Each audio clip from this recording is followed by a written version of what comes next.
There are moments in life when pain feels endless, when every breath feels heavy, and even the smallest step forward feels impossible.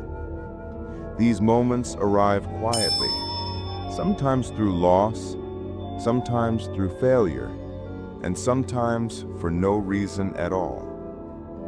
You look around, and the world seems to move on, while you remain frozen in your sorrow. But the Buddha once said, "Pain is inevitable. Suffering is optional." Let me share with you a story, a Buddhist story about pain, healing, and awakening. Long ago, in a small monastery nestled between green hills, there lived a young monk named Ananda. Ananda was devoted, calm, and kind-hearted. But inside, he carried a quiet storm, the memory of his father's death. Every night, as the wind howled through the trees, he remembered his father's voice fading away, and guilt took root in his heart. He thought, if I had prayed harder, if I had been a better son, perhaps he would still be alive. His pain became his shadow. It followed him in meditation, in prayers, and even in silence. One morning, the head monk noticed Ananda sitting by the river, his eyes lost in thought. The old monk walked over and asked softly, "My child, what weighs upon your heart?" Ananda bowed, "Master, my heart aches for what I could not change." The old monk smiled gently. He picked up a small pebble and dropped it into the river. "Tell me, Ananda," he said, "where is the pebble now?" Ananda looked at the ripples. "It has sunk, Master." The monk nodded. "And if you stir the water, will it rise again?" Ananda shook his head. "No, Master, it will stay below." The old monk said quietly, "So it is with your pain. When you cling to it, it drags you to the depths. But when you let it sink in acceptance, it becomes part of the river of life." Ananda didn't understand at first. How could he simply accept the unbearable?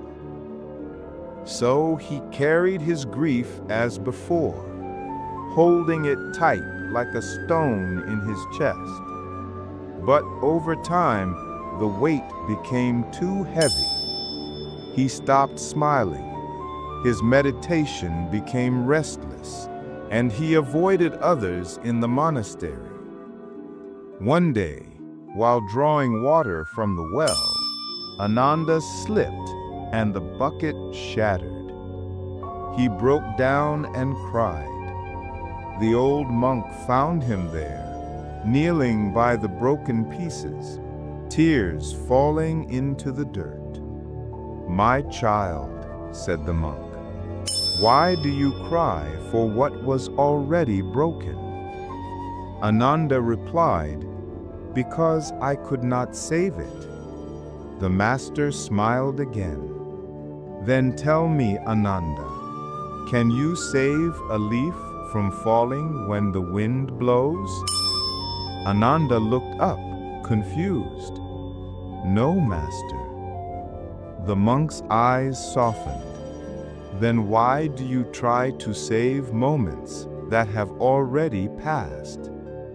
And for the first time, Ananda began to understand that suffering is not in the event, but in the resistance to what has already happened.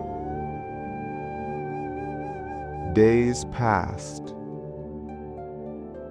Ananda started to meditate by the same river where the pebble had sunk.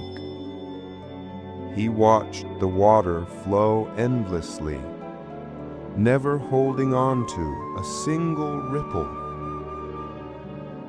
He began to breathe deeply, each inhale a moment of life, each exhale a moment of release.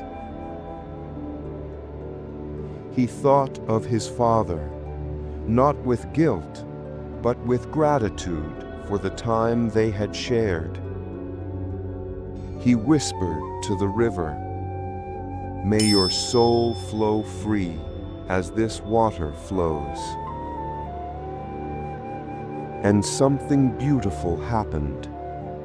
The pain did not vanish, but it softened. It became lighter, gentler, like a feather carried by the wind.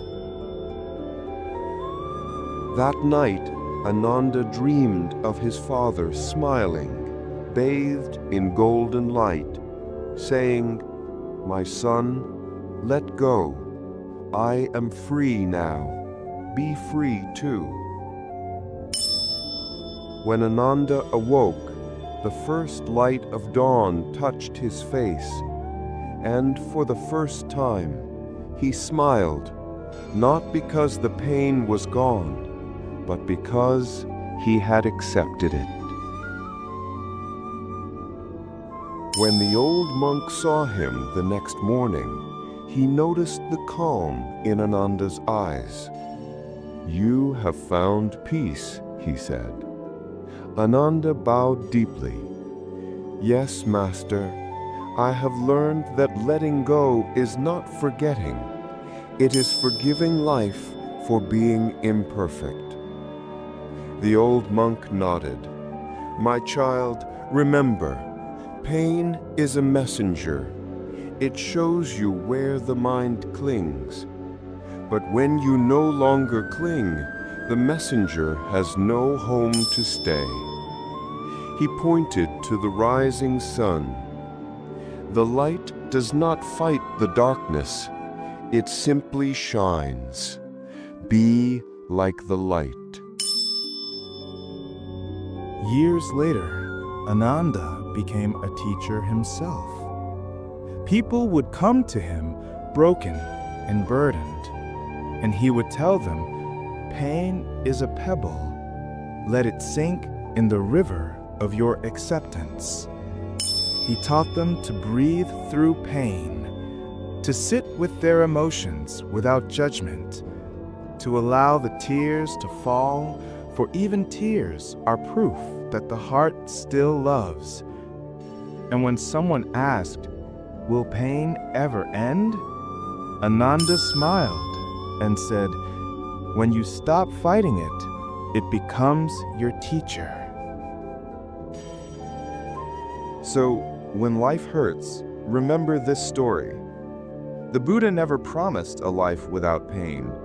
He offered a path beyond suffering. When loss visits you, breathe. When the mind clings, observe. When the heart aches, let it ache, and then let it go. Because healing doesn't come by escaping pain. It comes by embracing it with wisdom. Sit quietly for a moment. Close your eyes. Take a slow breath in. Feel the air entering your lungs. Now exhale and release whatever your heart is holding. Know this: you are not broken. You are becoming. Every pain is polishing the soul. Every tear is cleansing the heart. And every letting go is a return to peace. If this story brought you peace, remember, peace grows when shared. Subscribe to Heartfelt Wisdom for more Buddhist stories, mindfulness teachings, and calming meditations that heal the soul. Watch next, The Buddhist Secret to Letting Go of Pain. How to Stop Overthinking a Buddhist Story. The Monk Who Found Peace in Silence. And whenever life feels heavy again, return to this story. Sit with it and let the wisdom flow like the river.